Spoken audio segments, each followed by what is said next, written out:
terima tadi malam dari para tersangka, di mana diperpanjang 30 hari sampai tanggal 1 Juni tahun 2025. Anda kalau tanya kenapa, itu boleh karena itu amanah di dalam KUHP. Jadi apabila sebuah tindak pidana dengan ancamannya 9 tahun ke atas, bisa diperpanjang penahanannya, tapi beda yang melakukan penahanan.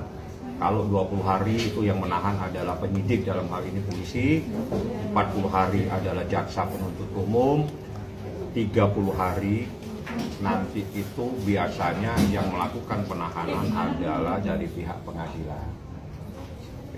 Jadi itu dibenarkan di KUHP. Di KUHP ada mengatur terkait tindak pidana yang ancamannya 9 tahun ke atas.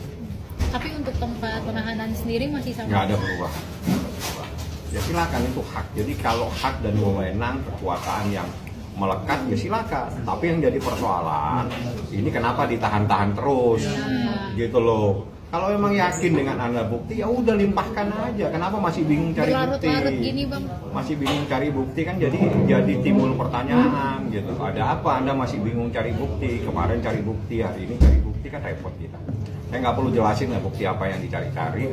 Yang jelas saya katakan, saya tegaskan saat ini, yang menjadi dasar laporan ini adalah sebuah rekaman percakapan antara seseorang dengan seseorang.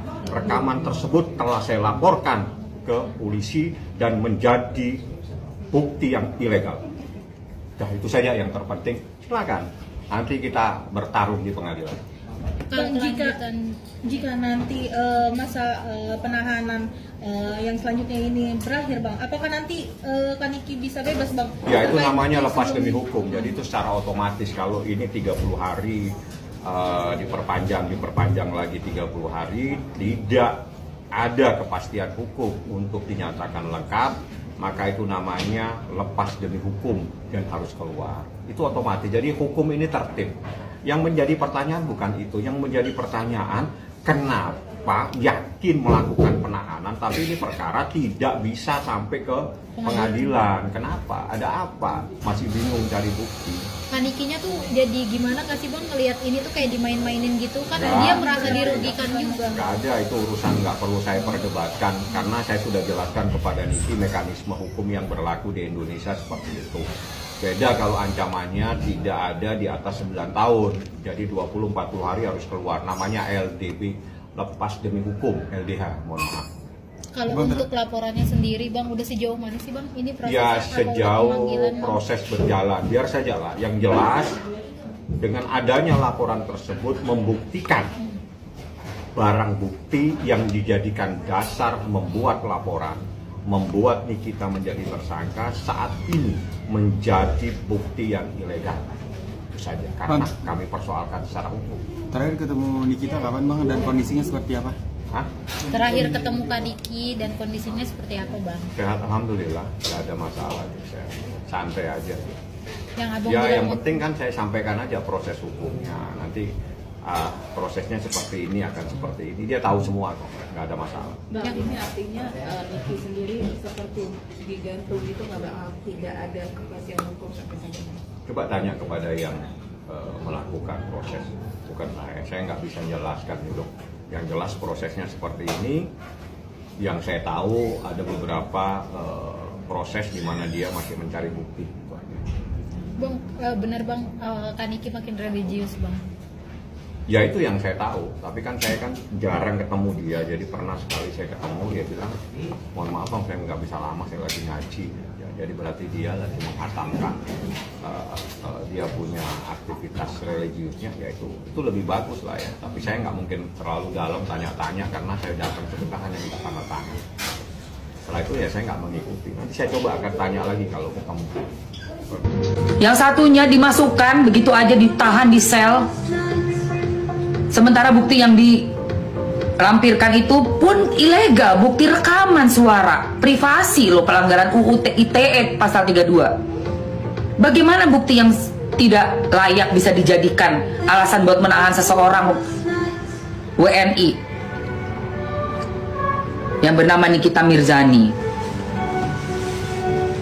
Lanjut terus penahanannya, lanjut terus. Polda Metro Jaya resmi merilis informasi terkait dengan perpanjangan masa tahanan tersangka NM dan IM selama 30 hari ke depan terhitung sejak hari ini, 2 Mei 2025. Perpanjangan masa tahanan tersangka NM dan IM ini berdasarkan surat perpanjangan masa tahanan dari Pengadilan Negeri Jakarta Selatan. Dijelaskan lagi oleh Kabid Humas Polda Metro Jaya, Bapak Ade ini, bahwa kedua tersangka ini diduga melakukan pelanggaran tindak pidana yaitu pengancaman, pemerasan melalui media elektronik, serta dugaan tindak pidana pencucian uang atau TPPU. Dan diinformasikan juga bahwasanya minggu depan terhitung sejak hari ini, penyidik Polda Metro Jaya yang menangani kasus ini akan kembali mengirimkan berkas perkara kedua tersangka itu ke Jaksa Penuntut Umum di Pengadilan Negeri Jakarta Selatan. Guys, ternyata banyak banget netizen atau masyarakat yang merasa janggal atau nggak logis atas kasus pemerasan yang dituduhkan kepada Nikita Mirzani ini, begitu ya. Dan gue baca banyak komentar di video-video yang membahas ini, dan berikut adalah beberapa poin kejanggalan atau ketidaklogisannya itu guys ya. Yang pertama yang paling banyak aku baca komentar netizen adalah kenapa si dokter ini atau si owner skincare ini harus panik menghubungi Nikita Mirzani atau mengajak kerjasama Nikita Mirzani untuk mereview bagus produk dia, atau menutup mulut Nikita Mirzani dengan dia menawarkan sejumlah uang ke Nikita Mirzani untuk diajak kerjasama seperti itu. Kalau misalkan dia merasa produknya aman-aman aja, produknya tidak bermasalah dan tidak melanggar apapun. Terus yang kedua, kenapa setelah dia sendiri yang menawarkan sejumlah uang ke Nikita Mirzani ini untuk diajak bekerja sama seperti itu, kenapa justru sekarang Nikita Mirzani lah yang disebut pemerasan? Padahal kan dia sendiri yang menawarkan kerjasama, begitu ya, kayak pemilik brand, pemilik produk yang mengajak kerjasama seorang influencer gitu ya. Terus yang ketiga, kalau misalkan ini adalah sebuah aksi pemerasan, kenapa bisa transfernya terjadi 2 kali, 2M terus transfer lagi 2M? Ataupun kalau misalkan udah terlanjur transfer 2M terus merasa ini sebuah pemerasan jadinya, begitu ya, kenapa nggak langsung lapor aja kasus pemerasannya? Kenapa harus ada aksi transfer kedua gitu ya? Terus kejanggalan atau ketidaklogisan yang keempat yang banyak aku baca dari komentar-komentar netizen adalah soal dia merekam atau merekod pembicaraan padahal dia yang nelpon gitu ya. Maksudnya begini, kalau misalkan ada seseorang yang menelpon seseorang mengajak kerjasama, tapi tanpa sepengetahuan orang yang ditelepon itu dia merekod diam-diam dan dijadikan itu sebagai senjata di kemudian hari, itu perlu dipertanyakan, maksud dia ini memang dia mencari senjata untuk menyerang di kemudian hari, atau memang ini sebuah jebakan? Nah, itu tadi rangkuman dari komentar-komentar netizen guys ya, kejanggalan yang dirasakan oleh netizen ya. Gimana menurut kalian guys? Apa kalian juga merasakan hal yang sama? Nggak bisa bahasa Inggris ya. Jadi permasalahan ini tuh semua udah disusun, ternyata udah disusun rapi serapi-rapinya. Tapi sebangke-bangkeknya pasti bakal kecium. Ngejelekin ini, ngejelekin itu, ngejelekin ini.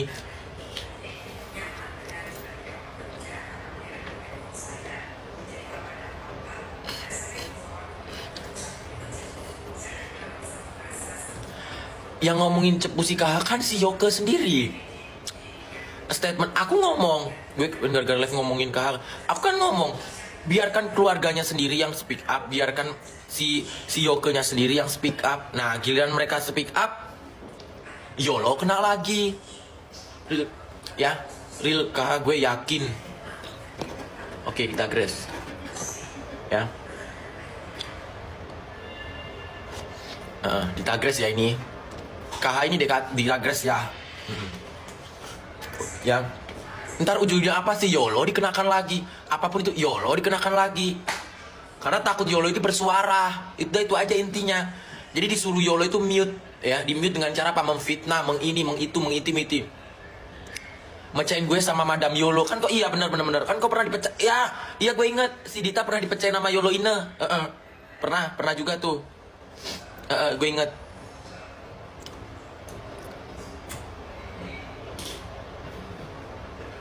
Dan ini aku nggak mau ngomongin siapa orangnya ya. Intinya ada berita, ini bukan A1, bukan A4, bukan A2, A3, tapi A10 ya. Ini A10 ya, A10 bahwasannya teleponan itu adalah settingan seakan-akan nggak kenal. Ini A10. Seakan-akan nggak kenal. Ora udut, ora smell. Kalian sama aja semua, mau pansos sama masalah ngapain gila-gila view. Hari gini gila-gila viewers. Hello. Emang viewers bisa mendapatkan duit? Hello.